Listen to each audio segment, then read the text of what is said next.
For the second time nga mga tol, makakasama na naman ulit ako sa gagawing concert ngayon ng Wish 175 sa MOA Arena na pinamagatang Wish Day Unexpected, ang pinakasikat na FM radio station sa Pilipinas. At nakilala po ang Wish 175 dahil sa kanilang Wish Bus, kung saan mismo sa loob ng bus nagpe-perform ang kanilang mga artist. Wish 1075.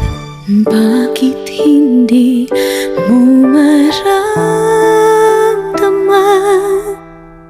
At ito po yung nagbukas ng opportunity sa mga baguang singer para makilala at may parinig ang kanilang mga nilikhang awitin at para may pakita na rin ang kanilang galing sa pag-awit. So ngayon nga po, expect na natin na dadagsin na naman ng maraming tao itong concert na to at siguradong mahaba na naman po ang pila ng mga kainan nito. Kaya naisip po namin na magbaon na lang po kami ng pagkain at ito na, piniprepare ko na po ang aming babawning salad na pipino na may lettuce at syempre may kamatis yan mga to. Simpleng salad lang naman po ang gagawin natin.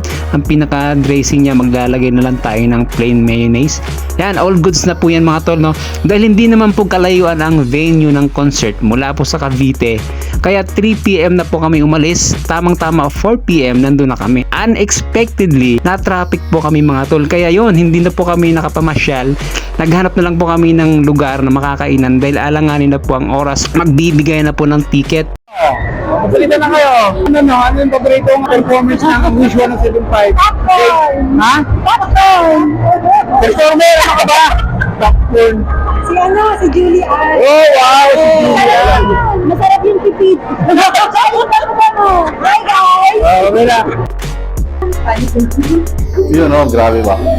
Kaya dito na po kami kakain sa parking at habang hinihintay po namin ang aming ibang mga kasama dahil sa ganda ng view sa aming likuran, kung nakikita nyo yan mga tol, parang nasa Dubai lang. Syempre, nag-picture po muna kami. Maya dumating na po ang aming hinihintay. Ay, grabe ba? Yun, oh, grabe ba? Sobra na yan, minsan. Ano yan? Talaga yan? Damos, inimix ko. Yan, oh. Yung, ano ba tawag dyan? Ang hirap pala magbukas. So yun na nga po mga tol, bago po kami pumasok dun sa MOA Arena, kailangan muna po namin kumain ng hapunan para tuloy-tuloy na po aming panonood ng concert.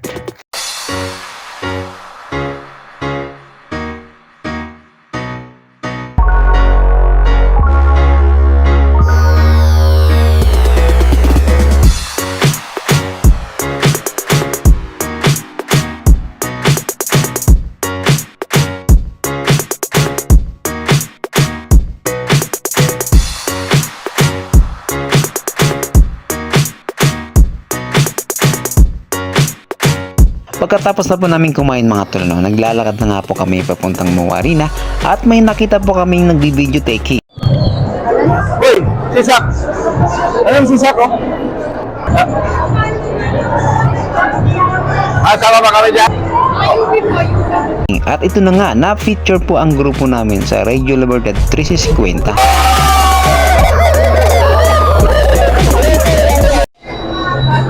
Anak mo, walang COVID yan. Tuloy mo lang. Bili na ako. Ayan.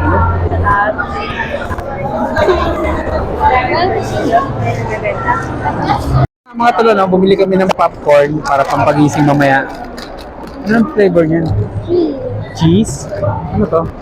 Cheese powder. Cheese powder. Yes. Isang flavor lang ba yan? Salamat sa guest po. Yun, ito yung mga kasama natin, no? Bibili din pa kayo? Sige na. Ito lang yung allowed na pumasok din sa loob. So nandito na po kami ngayon sa entrance mga tol, papasok na rin po kami dun sa loob para hanapin po namin ang aming mga upuan. Nagkamali pala ako, tol. UB pala ako. No? Upper box pala ako. Dito pala nila namin. Yan na. Makasama ko na. Una na.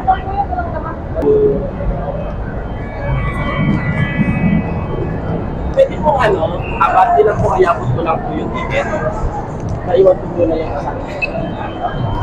Tama. Thank you. Wala, naniligan na ako. Asan na kaya sila? Ito pala. Saan pa tayo? 416. Oh, yeah. Go, go, go. Dito. Saan pa tayo? Walang daan dyan. Dito na lang. Dito. Kailangan po natin lumabas dahil medyo malayo pagka doon kami. Nakaka-serve doon sa mga nakaupo sa gilid. Sa Barbang Sano. Dahil wala yung pinasok namin. Mali pala yung pinasok namin. Ito na ako, 417 na. Oo, saan ba kayo pupunta? Ano naman kayo mga ano to mga to? Hindi mo marunong magbasa to? Oo, kaya 417. Oo. Dito na tayo, bakante.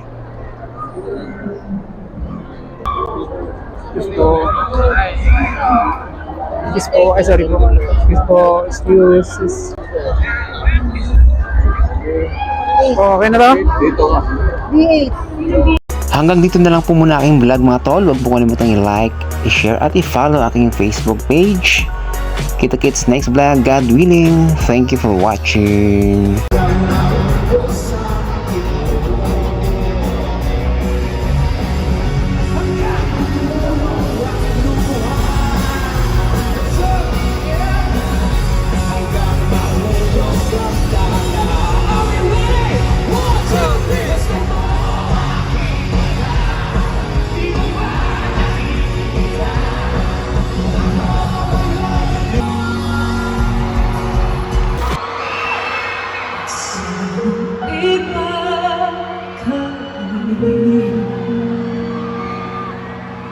Natagpuan na ang hanap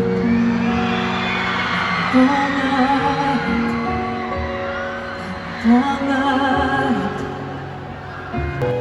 Bakit parang sa'kin ka may galing? Badayang